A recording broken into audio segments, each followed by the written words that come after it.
The story begins with a boy named Kazuya. He stumbles upon a thug wielding a knife, who is threatening some girls. Kazuya tackles him to the ground, but he gets stabbed, and ends up dying. He wakes up in the body of a young boy, and he becomes confused as he sees his reflection in the mirror. We learn that he has been asleep for a week, so his mother Sarah checks up on him, thinking that he must be hungry, so she orders the maid Sylvia to bring him some soup. They leave him in the room, telling him to rest, and Kazuya realizes he has been reincarnated into another world, so he looks around his surroundings, trying to understand the world he's in. Sylvia arrives with his soup, which she feeds him, before trying to put him to bed. Sylvia answers his questions, and he learns that he is a 3-year-old boy named Cain. He is the third son of a high-ranking noble named Garm, who has an army that protects the kingdom of Esford against foreign invaders. He becomes excited, as he learns that he now lives in a world where adventurers use swords and magic to defeat monsters. He wants to learn magic, but Sylvia tells him that he must first learn how to write, so he starts studying, wanting to live in that world. Later, his family is surprised to find he has already learned how to read and write. His sister Rain adds that he can even do math, so they start to think that he is a genius, but he is really just a high schooler stuck in the body of a 3-year-old boy. They wonder why he is now interested in studying, because he seems to be a different person, and Cain explains that he just wants to learn everything he can about the world. Garm supports him, saying that it will help him become a successful person and allows him to read books about magic and history. Sarah is happy to learn he is interested in magic, but they don't think that he is ready for that yet, saying he's too young to use magic, so he should just study the books for now. However, Cain realizes that he can already use magic, but he is having a hard time controlling it, and he tries to hide it from everyone around him. Rain realizes that he is studying about the outside world, so she teaches him about the 300-year history of the kingdom as well as the different races in the world. After 2 years, the day of Cain's baptism has arrived, and they ride a carriage as they make their way to the venue. Cain is happy to see the outside world, asking his sister to show him her stats after going through the ritual. So Rain opens her status window, and Cain learns that Rain can use 3 types of elemental magic. Sarah reveals that Rain was granted a level 2 blessing by the god of magic, which is very useful because it determines how much magic is needed to activate a spell, and it even affects the skills. They explain that the blessing goes up to level 5, and it's given by one of the 7 pillar gods they worship, as part of their kingdom's religion. They arrive at the venue, where they kneel before the statues of the 7 gods, and the priest begins the ceremony, asking the gods to show Cain the path he needs to walk on. A bright light illuminates the area, and Cain is instantly transported to the world of the gods. He is shocked to learn that the gods have been waiting for this day, addressing him as Kazuya. The god of creation, Xenum, introduces himself, as Cain thinks about his weird appearance, but Xenum knows what Cain is thinking, since he is a god. The god of death and rebirth, Rhyme, reveals that his death was unexpected, because if he didn't interfere, the thug would have tripped and would have gotten caught. This makes Cain feel bad, since he died for nothing, but the god of earth was moved by his good deeds, so he was reincarnated into this new world. Rhyme apologizes, because Cain was not supposed to recall his memories at the age of 3, but Cain tells her that it's okay, since it allowed him to write and use magic, and even enjoy life with his new family. The god of magic takes a liking to him, so she gives him her blessing. Xenum follows suit, and the god of war gives him his blessings, along with his swordsmanship and martial arts. The god of technology also grants his blessing, telling him to use his knowledge from his previous life to make progress in the world. The god of commerce gives him the judgment and item box skills, while the god of earth gives him some unique skills that he can use when he returns. Xenum laughs as he sends Cain back with the blessing of all the gods, and the priest states that this is the first time he has seen the statues shine with such brilliance. Garm wants to see Cain's status window, thinking he must have received multiple blessings, but Cain doesn't want to show it to them, because he thinks it might be a problem. So he runs away, claiming that his stomach hurts. He hides as he checks his status window, and he is shocked to see that all of his magic, blessings, and skills are at level 10. Cain thought that the highest level was 5, so he wonders what the gods were thinking when they gave him their blessing. He wants to hide it from everyone, but he realizes that Xenum granted him the ability to conceal his status. After that, we see him at the dining table with his family, where they discuss the light from the baptism ceremony. Garm asks Cain about his status, so he shows it to them, thinking that he has already concealed his status, but they are still shocked by the numbers, especially his magic score, because even palace mages can't come close to that number. Garm states that with his skills, he will be successful no matter what job he chooses, warning Cain never to show his status window to anyone, because he could be seen as a threat to the kingdom. Cain returns to his room, wondering what is considered as average stats. He sees a book about summoning magic, so he goes outside to summon a fluffy animal, but he ends up summoning a demon instead.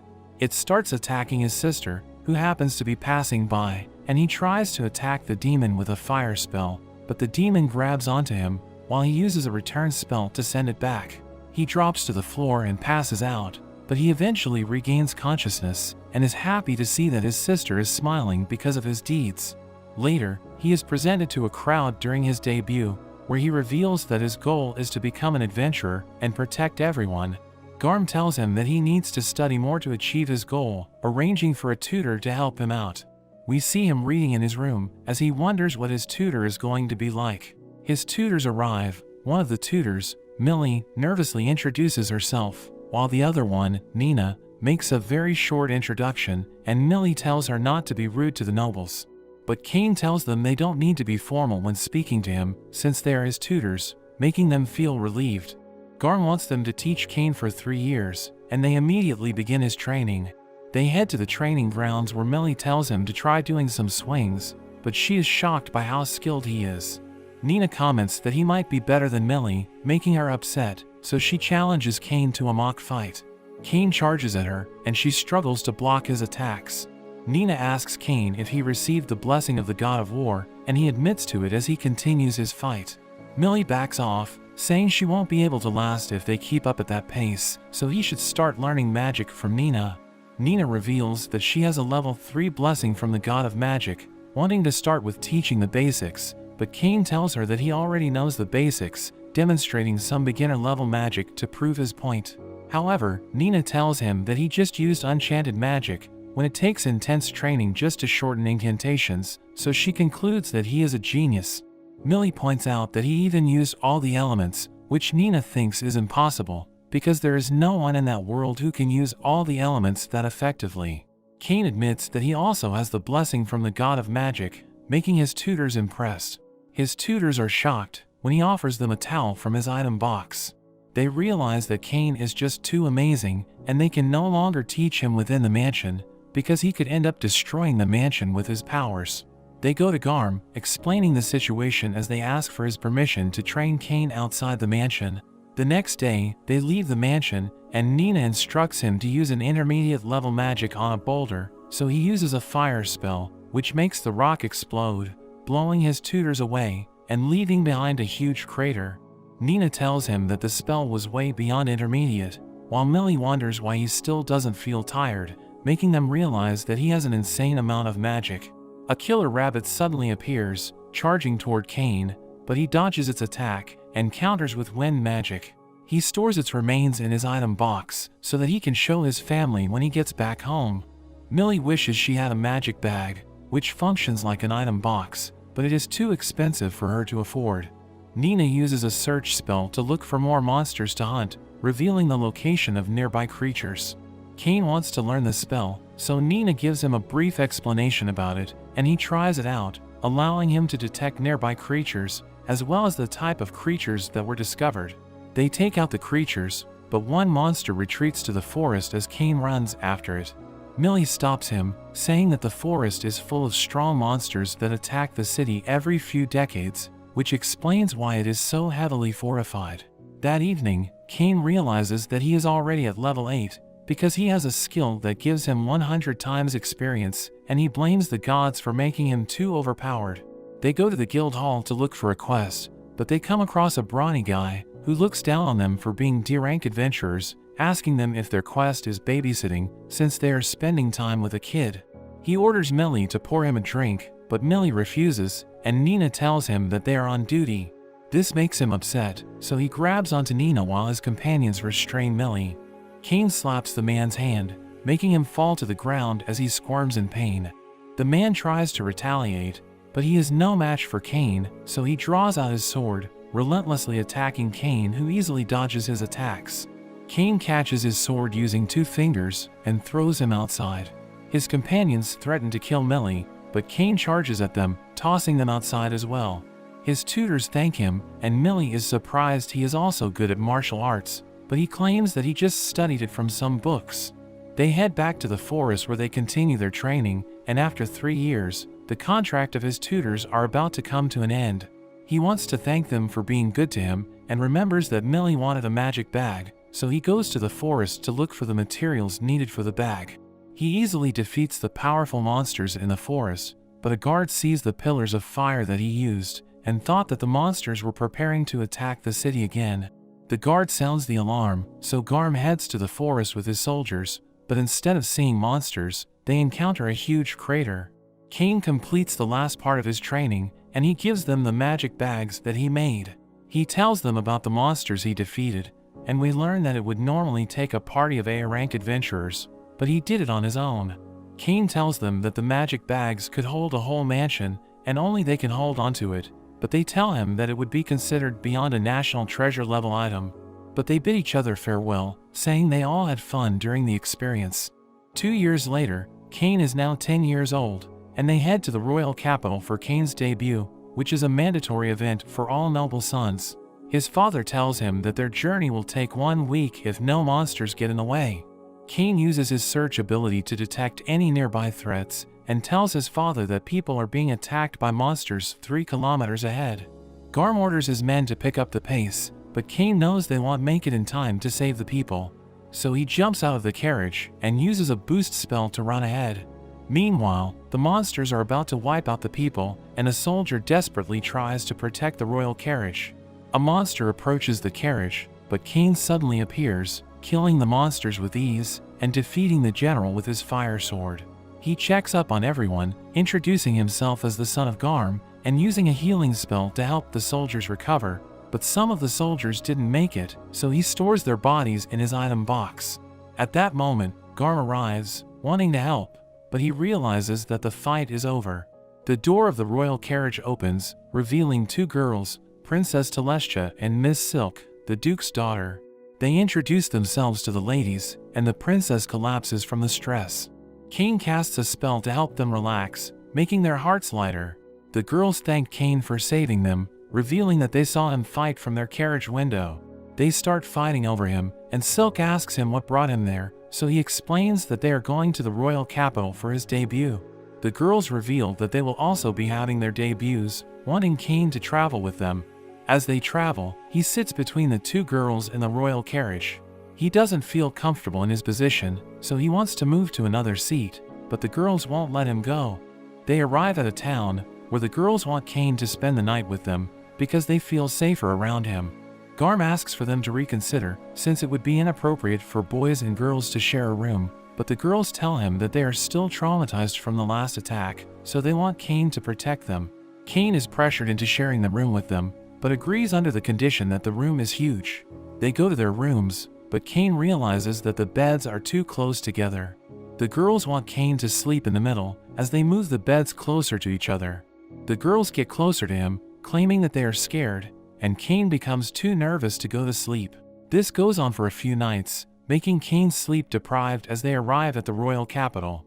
When they exit their carriage, they are greeted by the vice captain named Gazard, who thanks Cain for saving the girls and his men.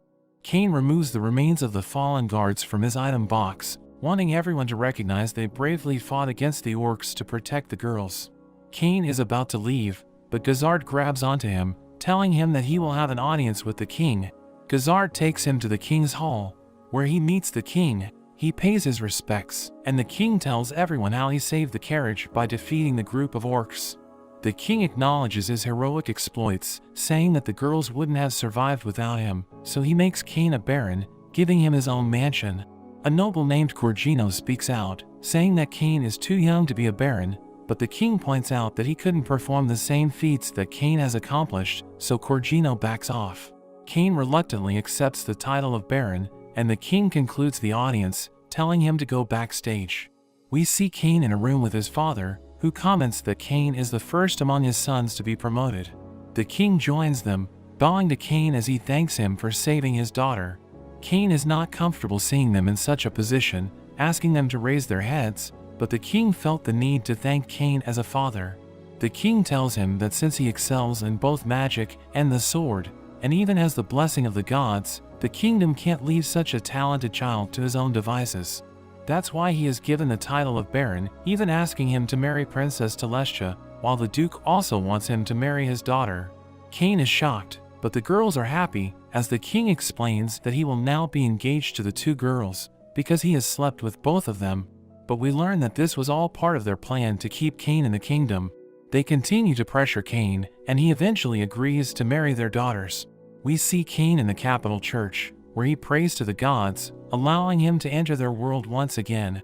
He asks the gods about his stats, and Xenom admits that his stats are insane, so he is probably the most powerful human in the world, asking him if he wants to become a demigod. However, he tells Cain that there are limits to what he can do alone, warning him not to test those limits. Xenom tells him that there isn't much entertainment in his current world, so he suggests using his knowledge from his previous life to create something. Cain thinks about bringing in an item that doesn't exist in that world, and Xenom agrees with his idea. Cain returns to the world, and he sees a cat girl named Parma, who tells him that she's under training at her uncle Tamani's shop. Cain visits the shop, commenting on the wide variety of goods that they have. He tells Tamani's about the item that he has in mind, drawing it out and explaining the details to him.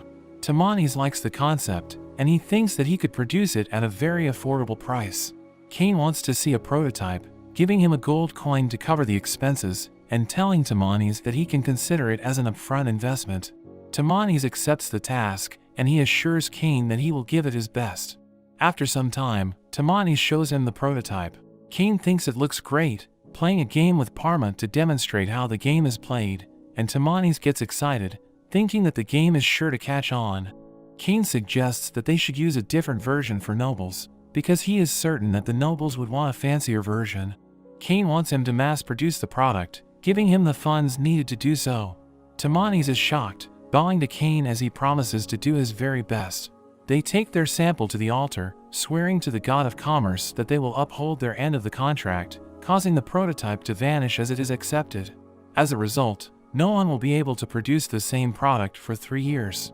Cain wants them to start selling the product in the next month, asking Tamani's to prepare an extravagant one for the royal family. After that, he makes his way home, and he is informed that the debut is about to begin, so he rushes to get ready and leaves with his parents. Garm knows that Cain will get a lot of attention because he recently became a baron, so he warns his son to watch out for parents who want to introduce their daughters to him. They arrive at the venue, where the royal family makes their appearance. The king gives a speech about the next generation, and Cain goes to the king with his family, and he presents the game that he developed with Tamani's. The king is interested, wanting to talk to him after the ceremony. Garm wasn't aware of the game's development, and Cain explains that he needs to find other sources of income to help him maintain the mansion. His parents leave, as they tell him to interact with the other children. Cain sits with Silk, who displays her interest in him as she starts teasing him, but Corgino's son Habit interrupts them, giving Silk a compliment and expecting her to reciprocate, but Silk just silently greets him. One of Habit's friends demands that Cain show his respect to Habit, so he gets up to greet Habit, introducing himself as Baron Cain, but they think he is just a son of a baron, so they start looking down on him. Habit thinks that Cain must be from a poor family, since he didn't even mention his last name, and he threatens to have his friends beat him up if he doesn't apologize for his rudeness. But Cain tells Habit that he is the one being rude, so they go outside, where Habit wants to fight him. Habit reveals that his friends have God's blessing, and they can even use magic. The first guy steps up, and he tries to show off, conjures a really weak fireball, which Cain easily dodges. The other one also tries to be flashy, but he just launches some weak rock projectiles. They are about to attack again, but Silk becomes annoyed, so she tells them that Cain is not the son of a baron, but he is the baron himself, telling them about his impressive feats. She orders them to bow since he outranks them, and they obey, begging for his forgiveness as they leave the scene. Silk realizes that Cain has a dark side, because he let the situation drag on to make things more interesting, even though he knew that the kids were mistaken. but she promises to keep it a secret from Telestia if Cain goes on a date with her. At that moment, Telestia arrives, wanting to know what happened, but Silk just tells her that they are going to go on a date. Telestia becomes jealous, so Cain tells her that he will also go on a date with her. The king interrupts them, summoning Cain for their meeting, where they play the game Cain developed. The king enjoys the game, wanting to keep it exclusively between them, but Cain reveals that it's going to be made available to the public. The Duke is also there, and they take the chance to remind him that his engagement with their daughters is a secret, telling him to be careful on his date. The next day, Cain is given the deed and key to his new mansion. He goes to check it out, but when he arrives, he finds it's completely run down. As he enters, the lights don't work, so he uses his magic to light the way. He checks out the rooms, but finds that everything is filthy and all the rooms are empty. But it doesn't bother him, as he uses his magic to instantly repair and clean the entire mansion. He fixes up all the rooms, and the mansion is as good as new. He gets a visitor, and it turns out to be his maid Sylvia, who is overjoyed to be working for him again, and he meets his new butler, who introduces himself as Colin. Sylvia is keen to get started right away, ordering the other maids to start cleaning, but they find that everything is completely spotless, and Cain admits to cleaning everything with his magic. Colin reminds him to go back to his family, and Cain remembers that his older brothers are coming home to visit. We meet his brothers, and they are impressed he received a mansion and became a baron so quickly. Rain wants to visit his mansion, but her brothers warn her it could be haunted, since the mansion is so run down. But Cain assures her that it will be okay. They go to visit his mansion, and they are shocked because it's not run down at all. His father finds it strange, because the mansion was falling apart the last time he visited, but he realizes it must have been Cain's doing. They are impressed with all the rooms, but his father says that it's missing some art. Cain wonders why he needs art, and Garm explains that nobles are very fond of it, decorating their mansions with things like paintings, armors, and even mounted monsters. Hearing this, Cain decides to put one of his monsters up. Sylvia suddenly screams, and they wonder what is going on. The maids are shocked, as they see an enormous red dragon, and Cain realizes he forgot to tell them about it. His father demands an explanation, and Cain says it's just a monster that he defeated. His father is shocked, wondering when he defeated it, and Cain reveals it was when he was in the forest a while back. His father tells him that a red dragon would be considered a calamity-level monster, and even A-ranked adventurers wouldn't be able to defeat it. His father says that the mounted red dragon would be worth 1,000 platinum coins, and Cain is shocked thinking that would be worth $100 million. They suddenly hear another scream, so they rush over to check it out. His mother asks him about the toilet, because it sprayed water at them, and it was like nothing they had ever experienced before. Cain explains that he used his magic to make it shoot water, and Rain asks him to install one in their house. Garm calls them dramatic for freaking out over a toilet, but they tell him to try it out himself. So he gives it a go, and finds it delightful, instantly changing his mind, and requesting one as well. His father tells him that his visitors will also enjoy the experience, and Cain wonders what he means. His father says that when a noble is given a mansion, it's a rule that they must host a debut party, and Cain is shocked to learn he has another debut. Later that night, he wonders what he is going to do, but Colin has prepared a list of people he needs to invite, and the things that he will need. As he checks out the list, he sees Corgino's name, and he wonders why he should invite him. But Colin says that since he is a high-ranking noble, it would be bad not to invite him. Cain wonders why the king isn't on the list, and Colin tells him that only high-ranking nobles are allowed to invite him.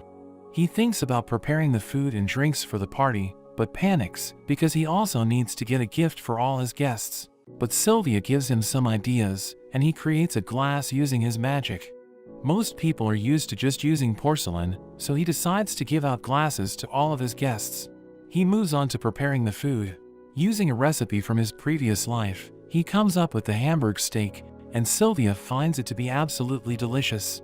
She tries his drink next, and she is amazed by its fizzy bubbles, wondering what it is, and Cain explains how he used his magic to add bubbles to regular wine. Colin interrupts, telling Cain he is being called by the king. At the palace, the king is mad at him because he never got an invite to his party, and we learn that the Duke has been taunting him for not getting an invitation. Cain comes up with an excuse, saying that he just wanted to give him his invitation in person, and he just hasn't had the chance until now. The king is overjoyed hearing this, and Cain is relieved. The night of the party arrives, and Cain welcomes all his guests. The Duke arrives with Silk, and they are amazed by the red dragon. Cain thanks all his guests for joining him, and he makes a toast. Everyone is amazed by the drink, and the Duke comments on how the glass shines like a treasure. The king arrives, and he tells everyone to just enjoy themselves. He tries out the sparkling wine, and finds it absolutely delightful. He is served the Hamburg steak next, and he finds it rich and juicy, and there is even a cheese surprise in the middle. The queen comes rushing out, wondering what's up with his toilet, calling it revolutionary, and demanding one for the palace. The king tries it out himself, and immediately demands Cain to install one in the palace. The king compliments him on his hospitality, and all the nobles applaud him. But at that moment, Colin tells him that Corgino is arriving.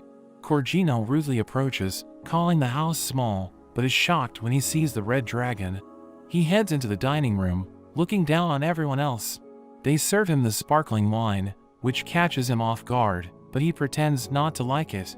He tries the Hamburg steak next, and calls it disgusting, but he can't stop himself from eating it. He demands more sauce, snatching it from Sylvia, and Cain is annoyed at his behavior, but Colin tells him he shouldn't cause a scene. But Cain has an idea, thinking things will be fine as long as he isn't the one causing the scene. Cain offers Corgino the glasses as a gift, but Corgino demands he hand over all of his glasses. Cain apologizes, saying that the glasses are his gift to everyone, but he says he has a bigger surprise for him. Corgino gets excited, but it turns out to be the king. Corgino is shocked to see him there, and the king tells him his behavior was unacceptable, when he should be leading by example as a high-ranking noble. Corgino runs away, and Silk finds it amusing how Cain set him up. However, the king realizes that Cain used him, and he ends up lecturing him for hours. Cain visits the barracks, where he runs into Vice Captain Gazard. He explains that he was told he could leave his monster materials there, so Gazard takes him to a warehouse where he can leave the materials. However, Cain says the room isn't big enough, and Gazard thinks he must have something big, like the red dragon at his mansion. But Cain says it's nothing as impressive, saying it's just an earth dragon. But Gazard is just as shocked, saying that it would take a whole party of A-rank adventurers just to take one out. They head out into the courtyard, and Cain takes out all of the monsters from his item box. Gazard can't believe how many monsters there are, but these are really just his A-rank monsters, and he secretly still has S-rank monsters in his box, after the gods just gave him too much power. Gazard wonders if Cain is a hero or a disciple of the gods, but Cain just says he's an ordinary boy, and Gazard decides not to ask too many questions. He tells Cain it will take a while to appraise all the monsters, and Cain says he can come back whenever they are ready.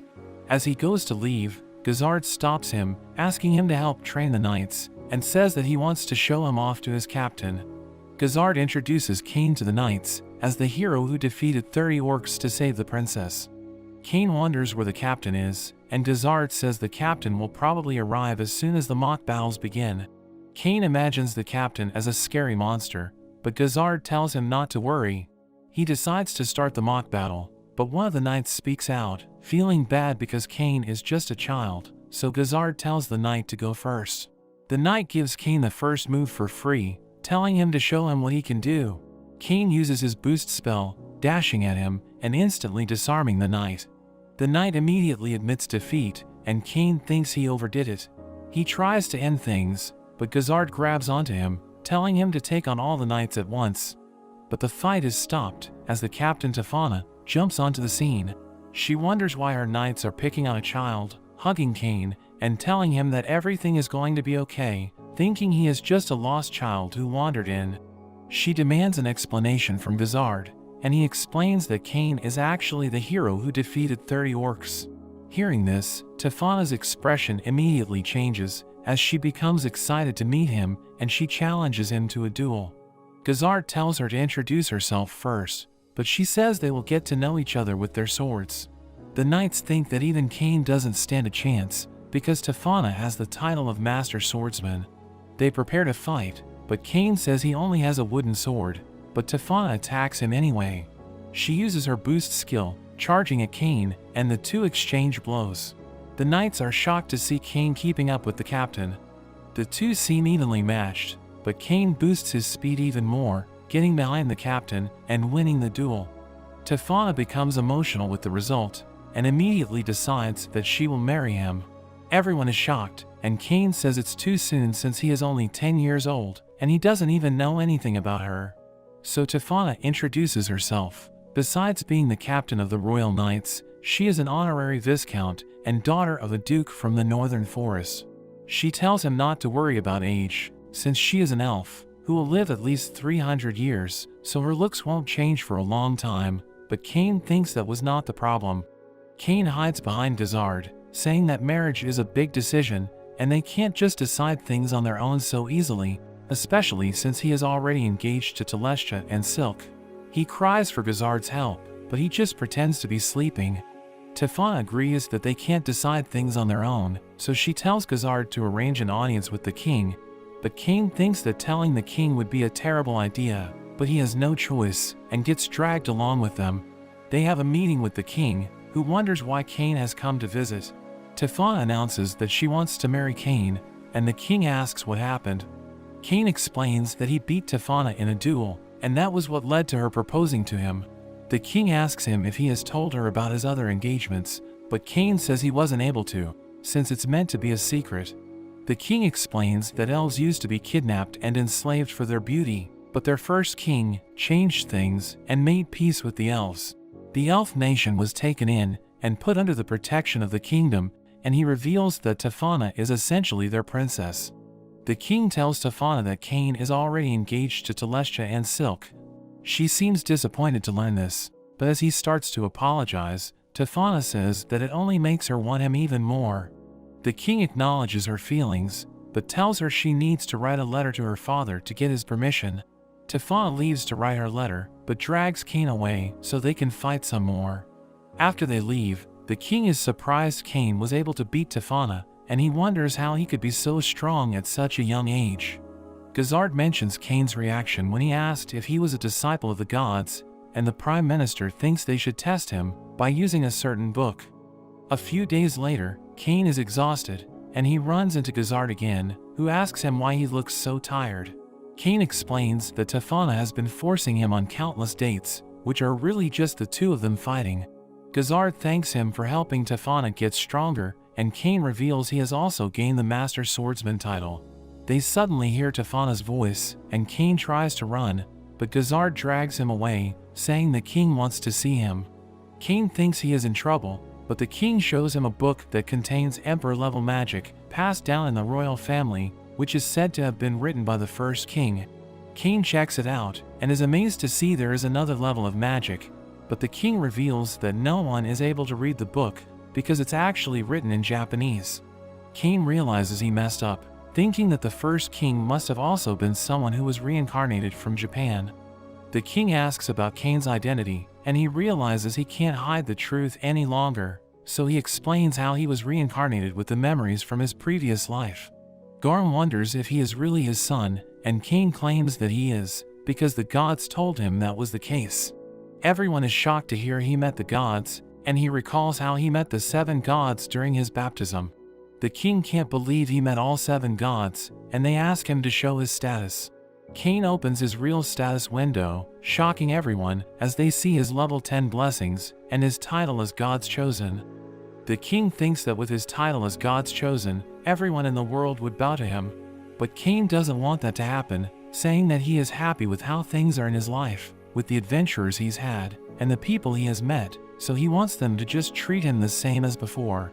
The king agrees to his request, but jokes that he could be king if he wanted. Tefana interrupts the meeting, revealing the letter from her father, agreeing to let her marry Cain, so she grabs Cain and takes him away, heading straight to the courtyard. Meanwhile, the king orders everyone to keep what they learned about Cain a secret, hoping that he will continue to protect the country, as well as their people. Later on, we see Telestia and Silk after they find out about his engagement to Tefana. They are mad at him at first, but they manage to accept the news, and they tell him not to accept all the proposals that he will receive, wondering how many people they will have to share him with.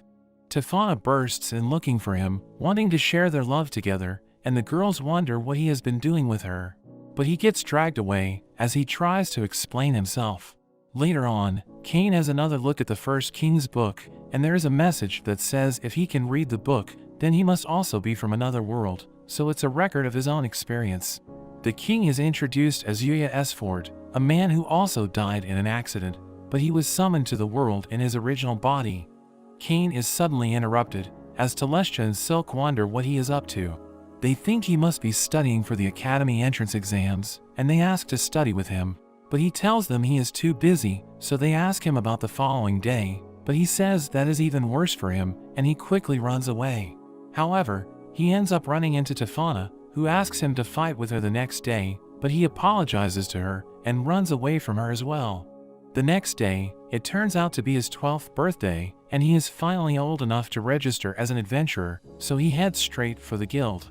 He looks around the place, and he is impressed by the capital's guild. He runs into an adventurer, who can tell it's his first time, so he reminds him to stay safe, because he only has one life. As he walks off, Cain gets a feeling he has seen him before. He goes up to the counter, and the clerk introduces herself as Tia. Cain asks to register as an adventurer, and she tells him to fill out a form.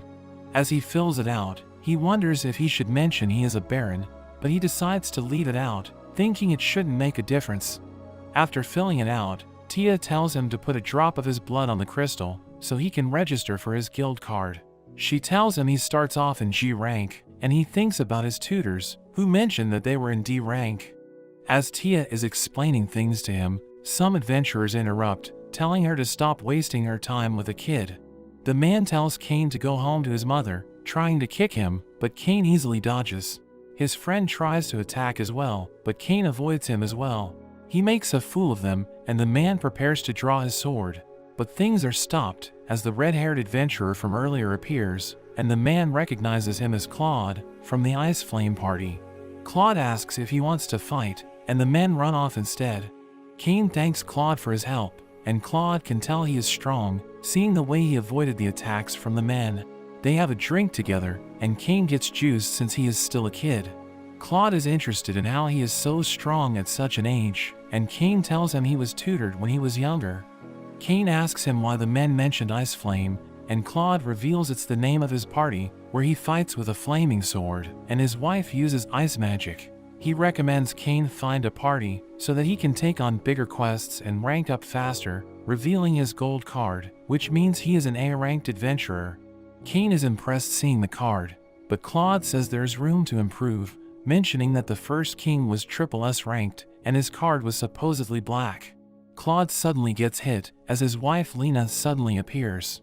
She wonders why he is drinking, and Cain introduces himself, saying that Claude saved him. She finds him cute, even offering to help him if he gets into any more trouble, but she drags Claude away, saying they need to get on with their quest. Cain checks out the quest board, and sees one for transporting cargo. He thinks it would be easy with his item box, but he decides he wants a quest that involves defeating monsters. He finds a quest to defeat goblins, and there is no limit to how many he can defeat, so he thinks it's the perfect first quest for him. But he suddenly runs into Tefana, and Dazard explains they are headed out to do some training with the knights. Tefana wonders what he is up to, and Cain says he is about to go on his first quest as an adventurer. Tefana decides to go with him, saying she can't miss her husband's first adventure, and she leaves the training exercise up to Gazard. Cain tries to run, but Tefana grabs him and drags him off. They head into the forest, and Tefana enjoys her time with him, dragging him along and wondering where the goblins are at. Cain uses his search skill, detecting the goblins up ahead, and they see a man surrounded by goblins. They quickly rush to the man, and Cain heals him with his magic. Tefana rushes at the goblins, easily cutting them down, but there are more goblins that appear. Cain uses his magic to boost her strength, and she feels as though they are fighting as one. She easily cuts them all down, but there is a giant goblin that appears. But thanks to Cain's magic, it's no match for her, and she cuts it in half. She starts dreaming about their wedding, asking Cain to praise her, but there are suddenly green lizards that appear. Cain tells her to get away with the man, telling her to leave them to him. He uses his light spell to blind them and then follows up with his ice pillar. Gigantic ice pillars emerge, and the man wonders what's going on, but Tefana knows it's just Cain being Cain. Sometime later, we see Cain's tutors as they investigate the green lizards, but there is only a huge crater left behind. Cain reports to the guild, and he wonders if he can hand in the green lizards, even though he didn't take the quest. Tia is shocked to hear this, because a green lizard quest is usually C-ranked, and Cain reveals that he defeated 30 of them. Tia can't believe it, and she rushes to the chief and tells him what happened. The chief meets with Cain, introducing himself as Cedric, mentioning that the guild master is busy, so he is handling his case.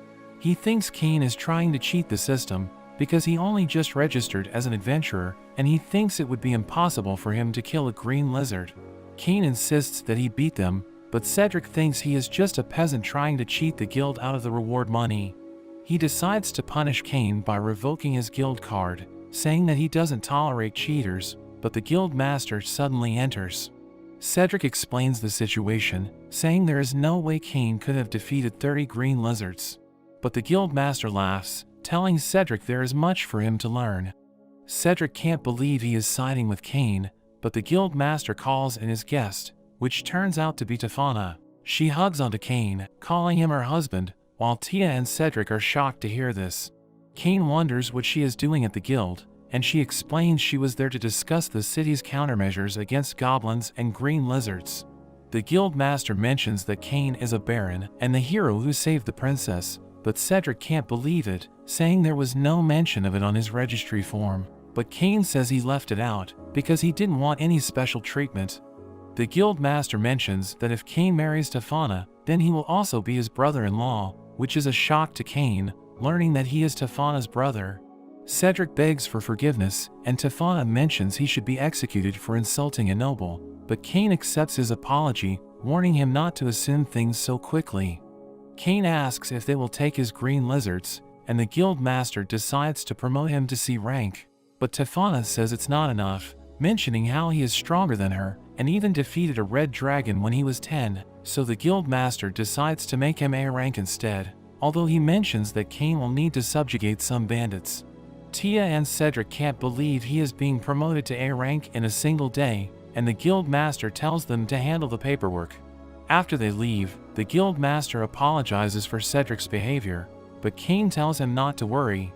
The guild master admits he was worried when he heard his sister got engaged, but he is relieved after meeting him, and he tells him to take care of his sister. Meanwhile, we see the gods watching him, laughing at all the trouble he's causing.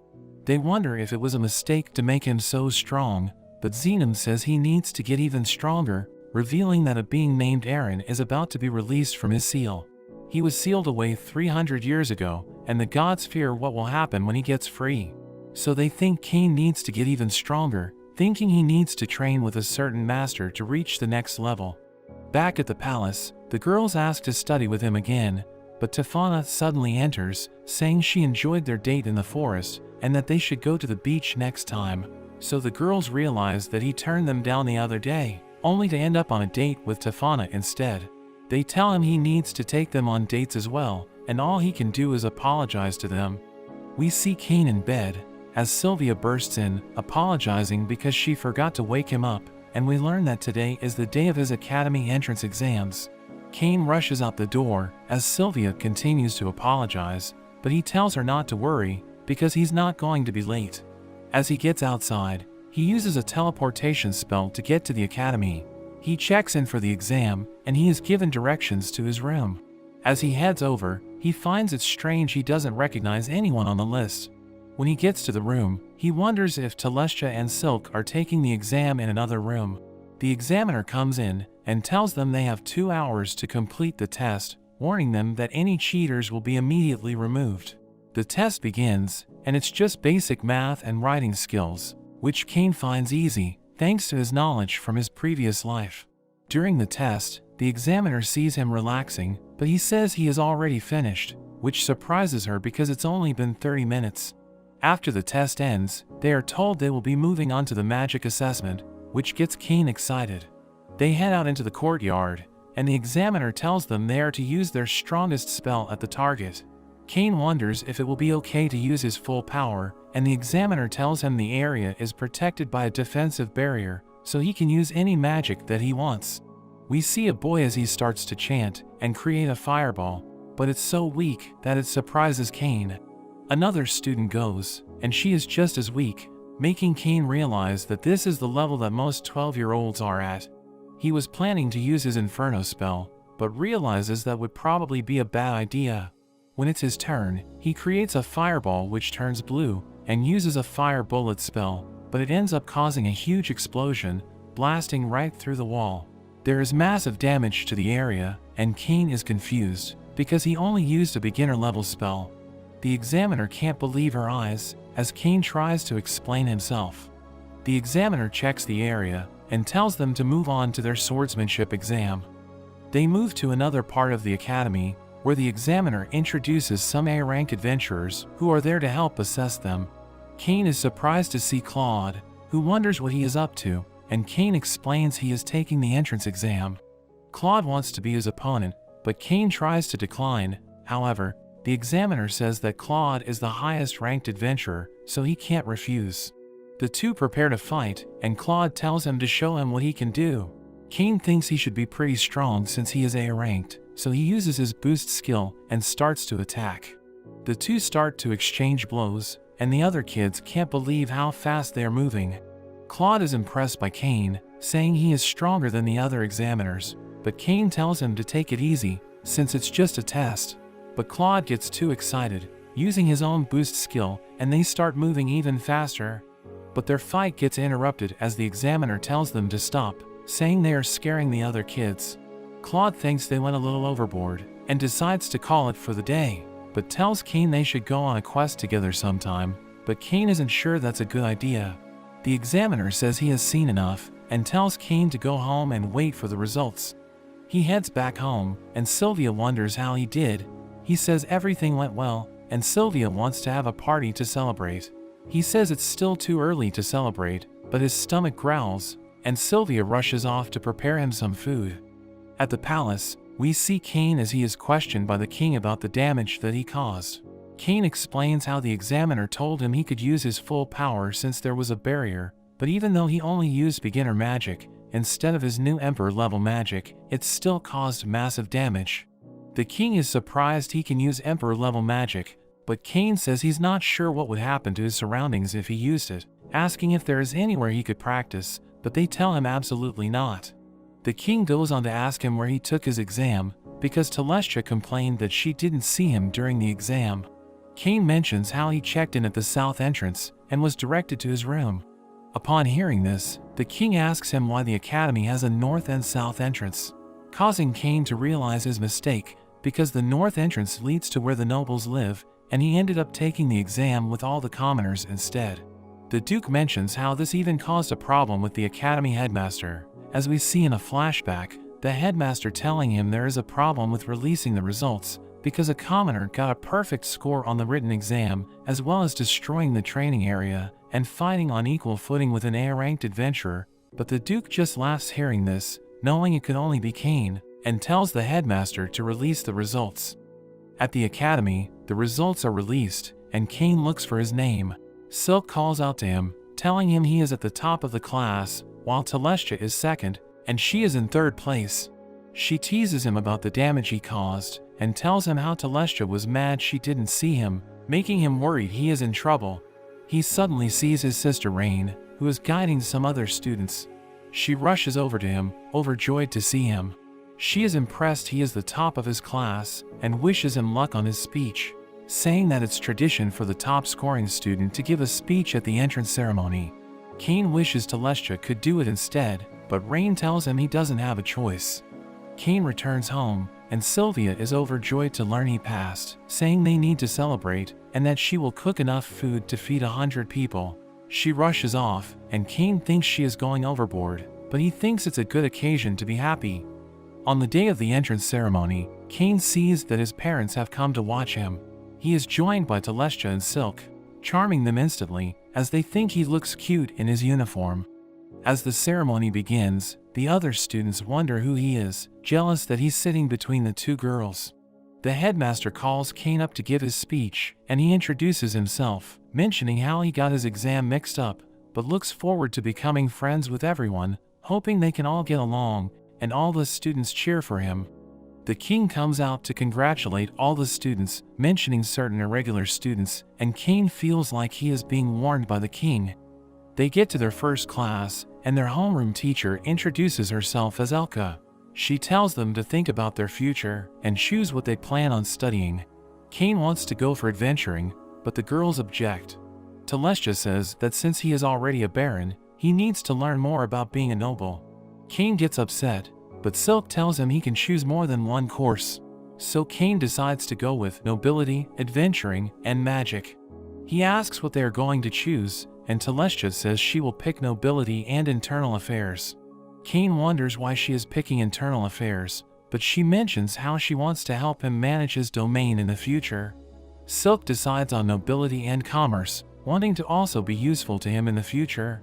As they leave their class, Cain sees some bullies picking on a girl. He notices her ear and realizes it's Parma from the item shop. The bullies turn out to be Habit and his boys, and they bully her for being a beast, saying she doesn't belong in their class since they are all nobles. But Cain steps in, saying nobles and commoners are equals at the school. Habit doesn't care, but soon realizes he is talking to Cain, remembering their past encounter. The boys wonder why he is siding with a commoner when he is a noble himself, but Cain says he is just siding with his friend. Habit threatens to tell his father to ruin Parma's family, but the girls approach, causing the boys to get on their knees and apologize. They are forced to apologize to Parma, and they quickly get away. Parma thanks Cain for his help, but the girls suddenly wonder about his relationship with her, making Cain kneel as they have a chat with Parma. He gets worried they are forming an alliance, but he suddenly hears a voice, telling him to visit the library. Cain decides to check it out, but as he opens the door, it leads to another space, and he is teleported to a room where he meets a man, who asks him if he wants some coffee. Cain demands to know who he is, wondering how there is coffee in this world, but the man says he has been waiting for him, calling him Kazuya, his name from his previous life. The man introduces himself as Yuya, and Cain recognizes him as the first king. He remembers the book he read, but remembers it was written more than 300 years ago, so he wonders if he is a ghost. But Yuya just laughs and tells him he can check his stats. Cain opens up his status window and is shocked when he sees he has the God of Creation title. Yuya explains they are in another world that he created, so he is considered a god and maintains his appearance even after 300 years. He goes on to explain how he spoke with Xenom and how the other gods wanted him to help with his training. Cain thinks he is already too strong, so Yuya tells him to take a cookie from him. Cain gives it a go, but Yuya easily stops him, saying he has a long way to go. Cain wonders why he needs to get stronger, and Yuya reveals he needs to fight Eren, the evil god. He explains that 300 years ago, Eren made people all over the world fight and kill each other by using an oracle, sowing distrust in everyone's subconscious and making them fight. But together with his companions, they managed to seal him away, but the seal has since loosened and he will soon be resurrected. Cain asks why he can't just seal him again, but Yuya says since he became a god, he can no longer directly interfere in the world, just like the other gods. Yuya also mentions that Cain's previous life is important, but they suddenly teleport to the sea. Yuya throws him a sword and says he will tell him more if he can complete his training. He gives him a compass to follow, which he says will lead him back to the house where they were. He tells Cain to level up, saying he would need to get to at least 600 to stand a chance against Eren. Cain thinks it will take forever, since he is only around level 300, so he worries about missing school. But Yuya tells him that 1 year in this world is equal to only 1 day in the other world. Yuya wishes him luck and disappears, and Cain realizes he has no other choice, so he starts heading back to the house. As he enters the forest, he is instantly attacked by a range of deadly monsters. Meanwhile, in the other world, Telestia and Silk pay a visit to Cain's mansion, wondering about Cain because he didn't go to school. Sylvia also gets worried, thinking he could be in some kind of trouble, but Telestia has faith in him and decides to stay over and wait for him to return. We see Cain as he is caught by a beast and is completely exhausted, but he manages to blast it with his magic, falling to the ground. We learn he has already spent months in the forest, and he wonders if he will ever get back. He suddenly hears a cry, and he gets up out of instinct, dragging himself over to the sound, and he finds an injured beast lying on the ground. He thinks about putting it out of its misery, but as he is about to do it, he suddenly remembers how he always just wanted to protect someone, so he forces himself to use all the magic that he has to heal the beast. But this ends up causing him to pass out. The beast protects him from the other monsters, and when Cain wakes up, it jumps on him and starts licking him. Thinking that it's also all alone, Cain asks it to join him, and he ends up naming it Haku. Together with Haku, he manages to keep his sanity, remembering he can't give up no matter what, because he has something to protect. After some time, he finally makes it back to the house, and Yuya welcomes him back, commenting on how big he's gotten, and we learn 4 years have passed. He is also surprised to see Haku, mentioning that it's a holy beast, and suggests they could form a contract. Cain gives it a go, and Haku disappears, but Yuya says he can now summon him whenever he wants. Yuya goes on to introduce him to his next teacher Durin. Durin tells him he's still not strong enough, because Eren is even stronger than Yuya, who is stronger than him, so Cain needs to first defeat him. Cain uses his boost skill, but Durin dodges his attack, knocking him out with a single punch. When Cain wakes up, he finds he was taken in by Durin, and he meets his wife Ruri. They also have a pet dragon named Jin, and Cain is excited to see it, wanting to be its friend, but Haku jumps on him, and doesn't seem to like the dragon. Cain joins them for a meal, and he starts to cry, because it's the first time he has gotten to eat real food in 4 years. Meanwhile, we see Telestia and Silk baking. They are worried about Cain, but are learning how to bake, wanting to make him happy when he returns. Cain keeps on fighting with Durin, and he gets beaten up every day. After training for a year, Cain is still getting beaten up, and Durin wonders how he will be able to defeat Eren. But Cain thinks back to his talk with Yuya, where he explains Eren used to be the god of amusement in the other world. Cain is shocked to learn there used to be 8 gods, and Yuya tells him how Eren used an oracle to force everyone in the world into a death game, and if he returns, the death game will happen again, and everyone Cain knows will get caught up in it. Cain uses this as motivation to continue his training. Yuya also goes on to reveal the reason that Eren is linked to his past life is because Eren killed his parents. We learn that his parents Seiya and Megumi were also killed in a car accident and summoned as heroes to the world. The gods were unable to interfere directly, so they tasked the 3 of them with stopping Eren, giving them an orb that could seal him away. They fight against Eren, but he is unaffected by Megumi's magic, so Yuya and Seiya charge at him, attacking with their swords, and even managing to cut his arm, but Eren retaliates with his magic, which ends up killing Megumi. Seiya activates his ultimate skill, charging at Eren, but he ends up getting stabbed. However, Yuya takes this chance, and manages to seal him, but at the cost of Seiya's life. As Cain thinks about saving those dear to him, he manages to overpower Durin, and he finally completes his training. Cain visits his parents' graves, and Yuya says how they were always worried about him. Cain thanks Yuya for looking after his parents, and Yuya shows him the cookie, which he manages to grab this time, and Yuya acknowledges his growth. Yuya suggests having some coffee, but Cain is eager to get back to the other world. Yuya points out how different he looks, but he uses his power to revert his appearance. Yuya tells him to take care of Haku, and Durin tells him to take Jin to see the other world as well, so Cain forms a contract with it. Cain thanks them both for looking after him, and he prepares to go back to the other world. But Yuya throws him a sword, telling him to give it to the king, and Cain teleports away. He reappears back at his mansion, and the girls are overjoyed to see him.